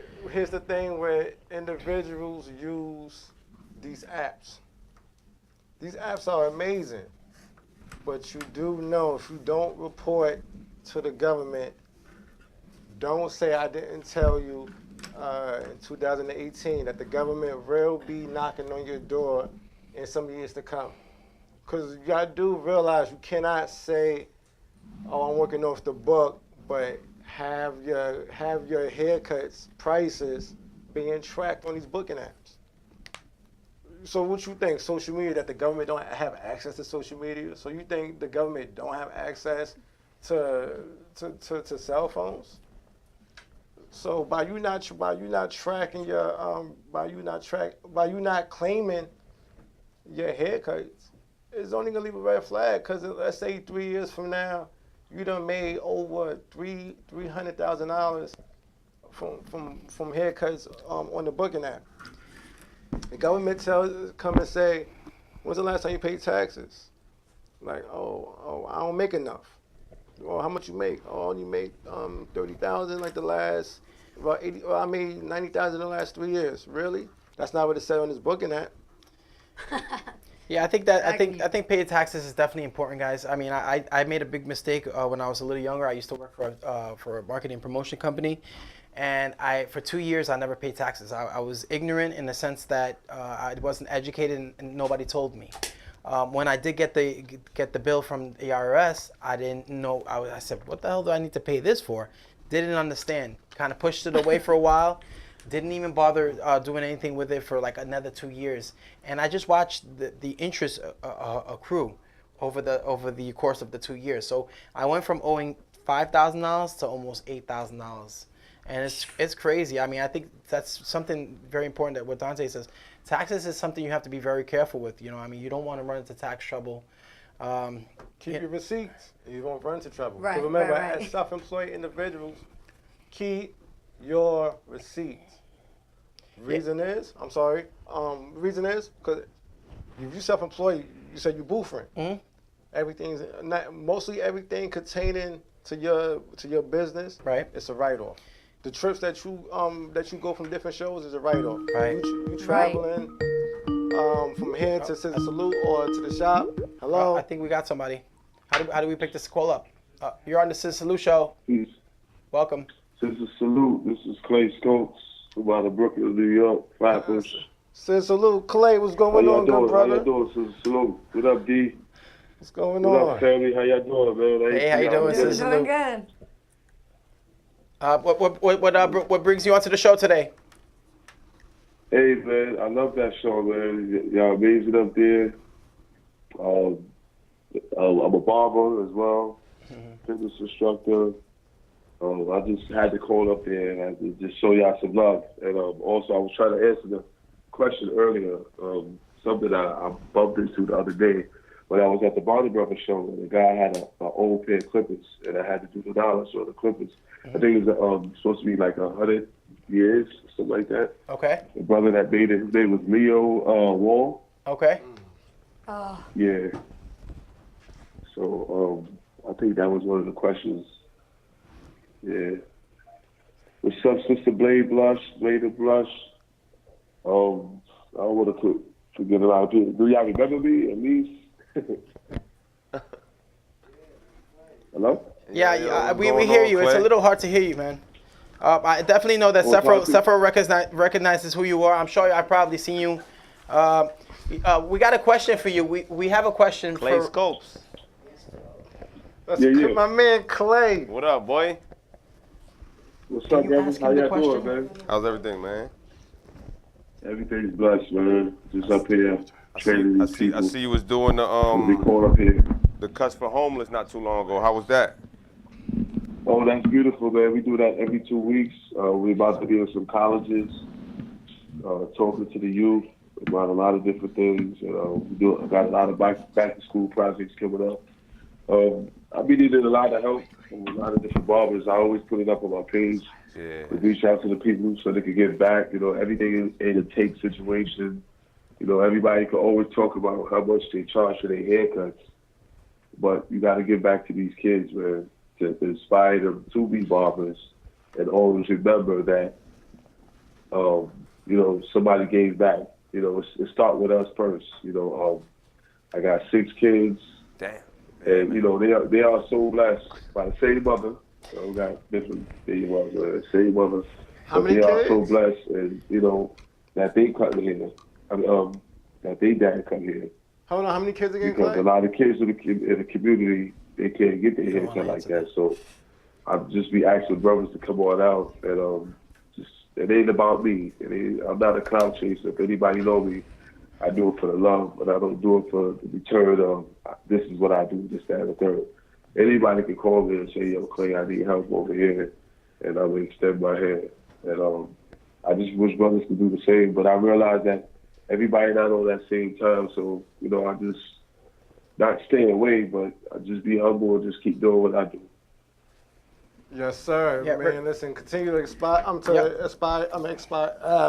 about that. Continue to inspire the world. That's right. Thank you so much for giving us your time and calling in. That's a very nice thing for you to do, man. Real quick, Clay, what was the Hopefully answer? I could be up there one of these days, you know, I would love to come up there. Absolutely. Again, I was up there two times already, but We'll put you in touch with Sephro and get a date going when it would be a great time for you to come in. And what was the answer for the question? Okay, cool. What was the answer for the Clippers? Yeah, I mean the question to the yeah. He wants to know how many kids you have again.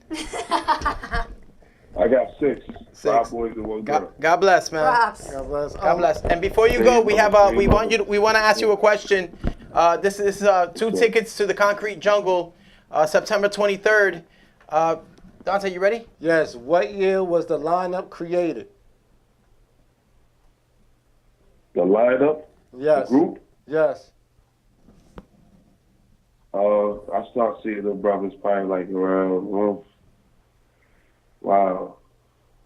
That's a tough question. I say like a good 6, 7 years now. The answer for that. Don't give out the answer. Is the answer correct or no? Well, the question is, what year was they created? It's not what year. I guess pretty much you've seen them around. What year would you say that they came together and created the lineup? When I start seeing them hit hard, because a lot of the brothers I knew, I just start seeing them all forming together. Like I said, like a good 6, 7 years ago. Yeah, and Give us a year. Can you give us a year? Can you give us an exact year? Events, 2000 what? I say like 2011. Is that answer correct? No, that is not correct. All right. Well, thank you so That's much for correct. giving it a shot. We will we'll reveal the answer at the end of the show, or before the end of the show. All right. Again, Thanks thank you for so having much me, for man. I calling. appreciate you Scissor guys. Salute. Yeah, salute, man, to all you guys up there. Take care, man. All right, peace. All right. All right, I got a scissor salute to my sister, Brittany. What's up, girl? I see you tuning in. Scissor salute to mi amor Juan. He's watching all the way from Valencia, Spain. Much love. Can we get to the cut cam? To the. Yes, please. There we go. Give those shout outs out now. Oh, okay. So I got a few. I got 2 scissor salutes. I got a scissor salute to my sister Brittany. Hey, girl, I see you watching. Love you. And then a scissor salute to mi amor Juan. He's watching all the way from Spain, Valencia, Spain. Much love to you always, siempre. We actually got a question from Sandy yet again. She wants to know what you beautiful creatures are doing on the floor. Can we get cut to? Oh, what they're doing on the floor? It looks like some braids going on over there, right? Or not. Maybe you can hear me now. Yeah, we got you. Oh, excellent. So what we did was we just added some crimping texture. We're going to do like a little, I have no idea what this looks like from the front. We're going to do almost like a fishtail mohawk coming down. And then I don't know if you saw, we added some braids and then I flat ironed them to give almost like a bigger crimped texture. And I'm going to tease to kind of just give it even more texture. Because that's the theme. Texture. Exactly, that's the theme. I was driving here today, and normally Irene has like crazy colors in her hair. So I was thinking, like, what am I gonna do? Oh, I'll make this amazing, like, crazy sculptured hairstyle. And then she has like beautiful blonde ombre, which is beautiful, just not what I was expecting to see. So.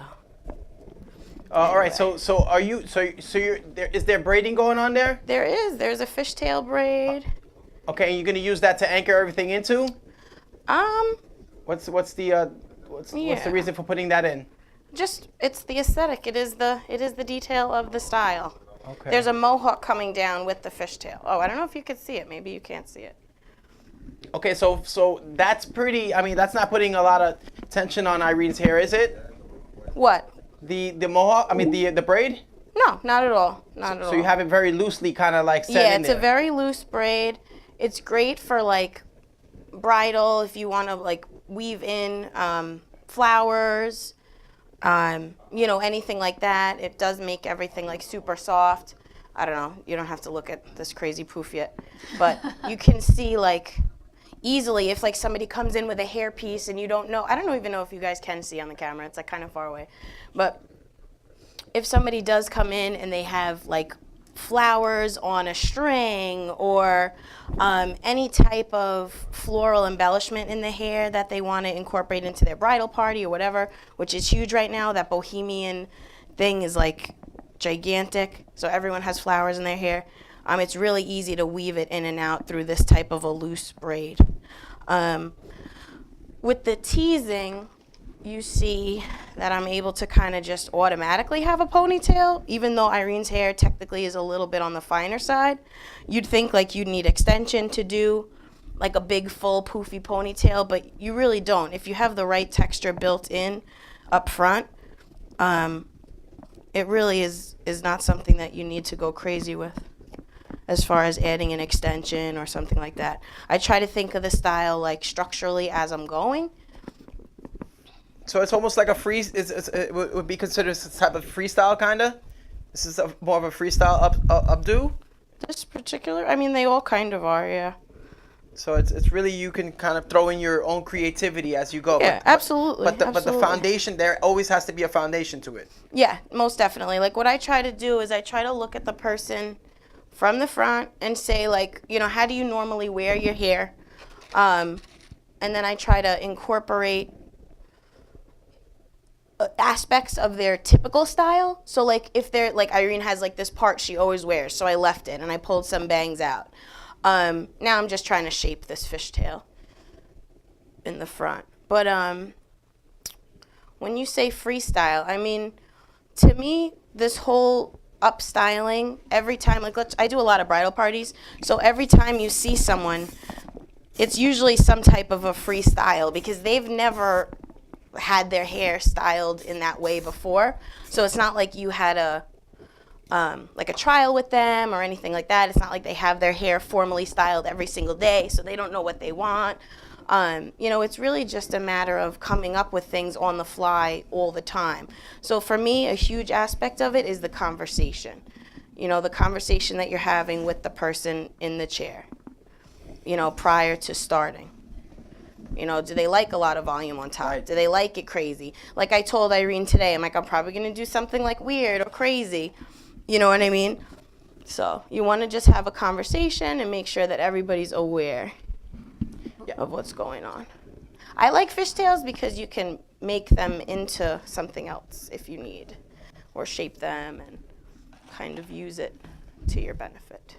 Now, I know, you know, I'm not ashamed to say this. When I first started, updos were a travesty for me. I never knew where to take it. Right.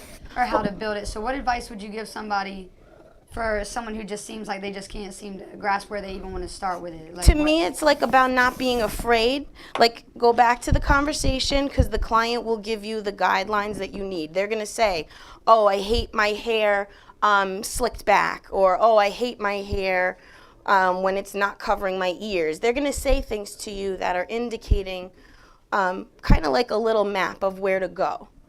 You know, like I'm trying to make Irene's as big as possible because why not? Because she's the queen, right? Yeah, exactly.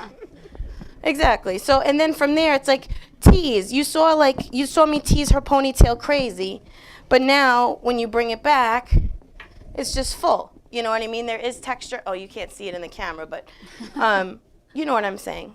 They'll pan it down eventually, and you'll see what I'm talking about. But, you know, you can't be afraid for it to look crazy first, because then you're going to bring it back. But with hair, you kind of have to make something. Okay. What advice would you give somebody who's just starting to upstyle? I think, you know, I love updos. I love upstyling. I think my weakness is applying the pins. I think that's where I structurally am a little, like I fall a little bit. I have the creativity part of it, but I feel like that's the part that I'm weakest in. Yeah, I mean. What advice would you give somebody like me? You want to anchor your pins into something. Like you always want to think of it as like an engineering element, you know, from the style. And that's what when I was saying before, I was saying to you that I kind of think about the structure as I'm building the style. So you want to build anchor points. You want to build areas where you're going to lock things into. You know, I don't use a lot of pins. I used 2 pins for this style so far, maybe 3 pins. Structurally, I added just to like make this poof cute. But structurally, what's holding this together is like 2 pins and a lot of teasing and like a lot of actual like structure. So you're not relying on 20,000 pins. You have a braid that's hidden. You have like a little teasing poof, which I've showed on this show before, how I make the anchor poofs where I like tease, I roll it, and then I use like 2 or 3 or 4 pins just to make that pad, and then all the work is built into that pad. So you don't have 75 hairpins holding pin straight hair and the massive weight of itself on itself. You have smaller sections that are built on top of each other. You want to think of it like Legos, but hair. I like that reference. It's the truth. Lightweight Legos. That's funny. You do. You want to think of it like structure. Like you would never, I don't know, like when you build something, how do you build it? From the bottom up. You know what I mean? It's just something that, I don't know. You have to really think about it. You have to visualize your end result. That's huge for me. I think I was talking, I don't know if I was saying to Yvette last time, but now I'm just doing like a little quick flat iron curl. But what happens is you have to, prior to starting, envision what you want to do. And a lot of that comes from the conversation with the client, looking at the hair, looking at the shape of the head, you know, their neck. I mean, like I look at how long my client's neck is. When it comes to event styling, I ask them what style of garment they're going to wear, like what is the style of their dress. You want to kind of tie all these things together and envision your point of view before starting. That's the only piece of advice that I can give to someone who's just starting updos, because a lot of the time the technique is there. Like when you're a barber, Harry, so like obviously they don't teach you in barber school how to use a bobby pin, so we can go over that. That's no problem. I was actually going to ask you But that. girl, I got you. Don't worry about it. I'll show you. But most of these technical things are fine. It's really what comes into play is envisioning your art that you want to make before starting. So envisioning your art before. Yeah, before you start, you know, you want to envision. And that's the way I Envision use. your art You know, before I gotta you say, I do that with my haircuts all the time. I try to Absolutely. envision. You would never just go blindly into a Right. haircut without talking to them first and making sure that you knew exactly what you were going to do. I like that you brought up like even knowing what the garment was that they're using, because when even just on myself, I noticed when I was getting older and I was wearing, you know, different cuts and shirts and dresses, I was like, I have my hair half up, half down. I'm like, why does this look so stupid? Like, right. And then You're like, think, oh, because okay, this well, doesn't go. Right. So if you got like, you know, one shoulder, you're gonna want to do a, you know, like a side pony, you know, and at height, something's covering your neck, you're gonna want to do an updo. Right. You know, exactly. I had no idea that would even be a thing until. So Oh, I yeah. like that you said that. Oh, absolutely. And you might see in like what I do is I let the person's face kind of tell me what their hair should do. Like, I hate to say this, but you can even balance out imperfections in a person's face. Like, you'll get a girl in a bridal party and like makeup is only going to do so much. So if you have a girl who has her nose goes, you know, all the way to the, I don't know which way, don't do left and right, just, I can't say it because I'm on camera, I don't know. But let's say the nose is going this way, you're going to want that hair to kind of meet in the direction that it's going. So you're going to put that hair to kind of meet it. This way visually you're distracted. You don't want the nose going this way, then the hair going this way, because then everything, it makes it very obvious. So there are things that we can do as hairstylists that are actually going to help a person's face structurally change, where the makeup can only go so far. Yes, they can contour your nose, they can make it slimmer. I mean, I have amazing makeup artists that I work with that can change a person's look. But the structure of your face and the bones of your face are what they are. So that's where the hair comes into play. You know, if somebody has, you know, not the longest neck, you know, do we want to have a lot of bulk in a huge bun that you could, you know, That you covers want up to the maybe neck, right. elongate their neck and Right. bring the Bring it hair back. up. Right. You know, pull the hair off the face. You know, these are the type of things that I try to think about, especially when doing mature mature clients, like Mother of the Brides. The biggest thing with the Mother of the Brides is that they don't want to look old. They don't want to look mature or matronly. They want to, but then they don't want to necessarily look extremely trendy either. So that, I find, is going to be where you may find a challenge. A lot of the time also the hair can be a little thinner. So that's where you're going to utilize. A lot of the techniques you saw me do today are literally just to create visual bulk in the hair. Like right now there's a ponytail on Irene that looks really significantly full, which I'll show you, and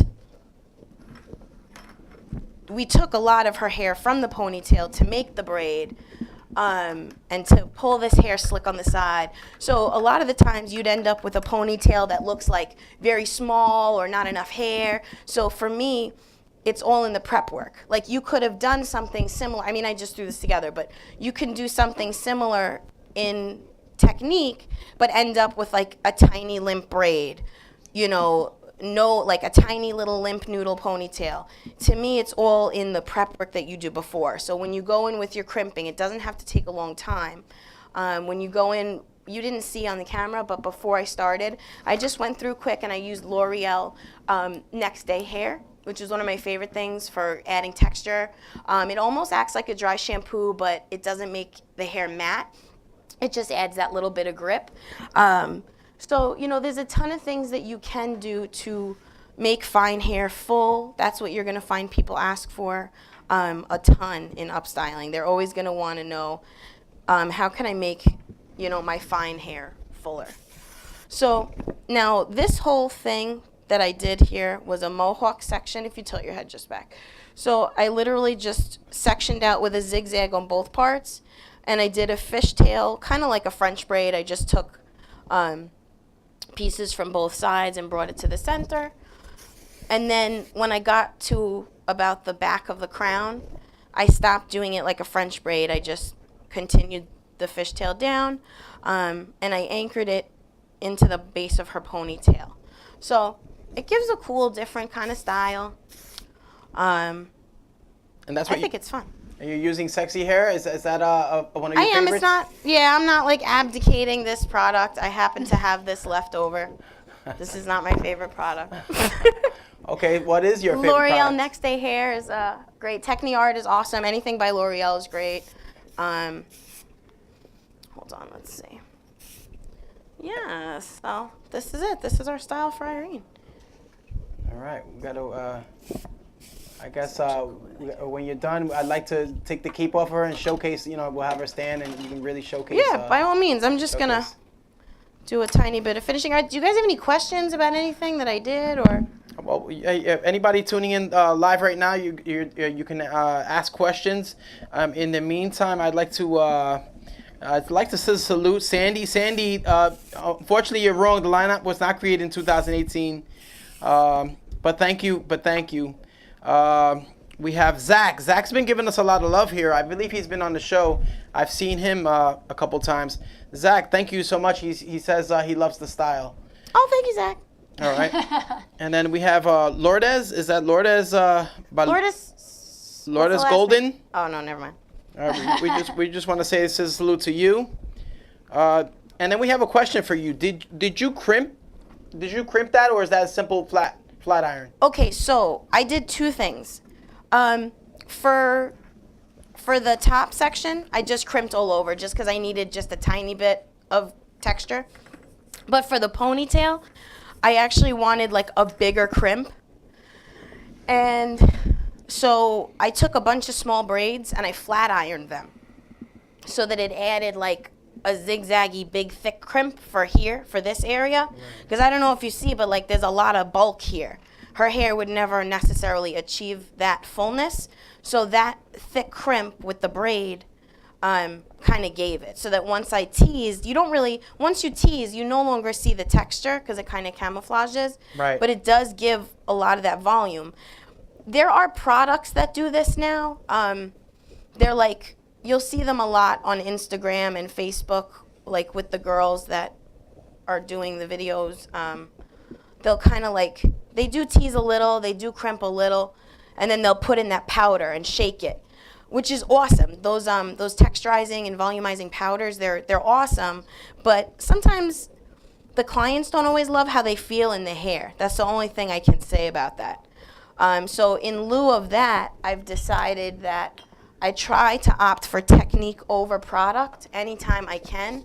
So anytime something's achievable by a technique rather than with a product, I try to opt for that option. I don't know if that makes any sense whatsoever, but does that make sense what I'm saying, Harry? Yeah, it's so basically you like to use, you like to go by technique, Yeah. as opposed to really having to, I guess, rely on product. Yeah, because you could really, sorry, Irene, you could really tank your whole business just spending exorbitant amounts of money on product that, on iron at the right temperature and cooling and technique can kind of be sufficient. Mimic the results, right? Exactly, Okay. yeah. What I find is like when people say, oh, I need more spray because my hair doesn't hold a curl.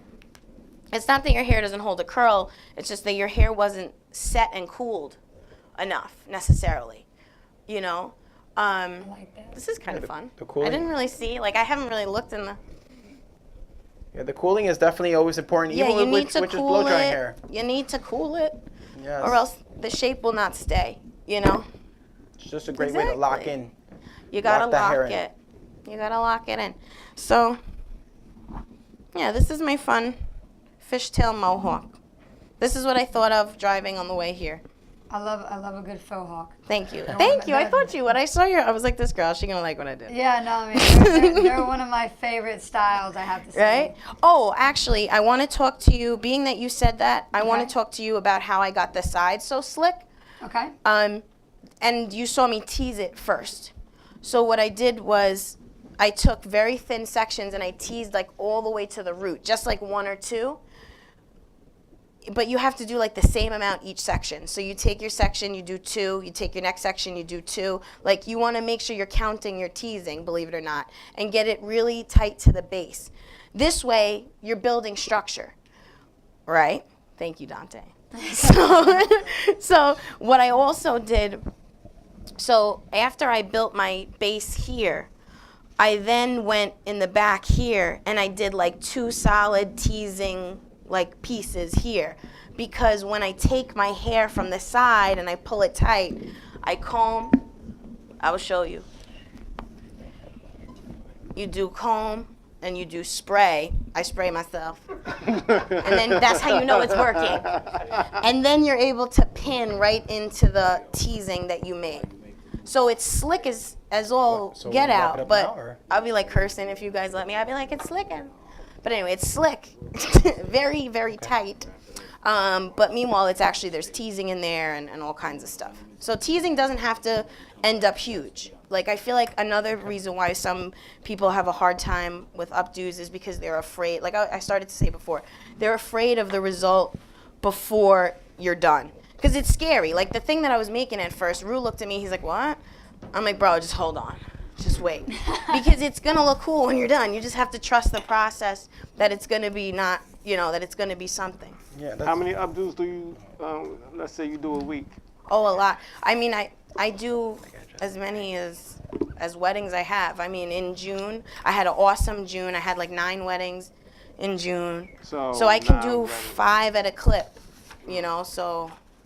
the most I've ever done by myself in a bridal party is 11. I only do 11 by myself, because anything more than that, and I feel like the client is missing out, it's just too much. It's not fair to them for me to not One more have time. their attention. One more time. Can you share how many is the maximum you do for a bridal party? By myself, By 11. yourself. 11. But 11? I specialize in large parties because I'm a That's a little lot. I was about fast. to say, that's a, And I'm able to do it fast because of the structure. You have a system. good foundation. The prep work first. foundation is You have to everything. prep it. That's And then always go back and smooth it. Hey, I like that. Hey, and do you give directions the night before? Oh yeah, clean hair, please. Oh, for Christ's sake, just clean hair. Clean, stop with the day dirty. If their hair is too clean and you feel like it's flyaway, Dry shampoo. Never go to a bridal party without dry shampoo. Because what I tell people is, I cannot take the grease and the filth out of your hair.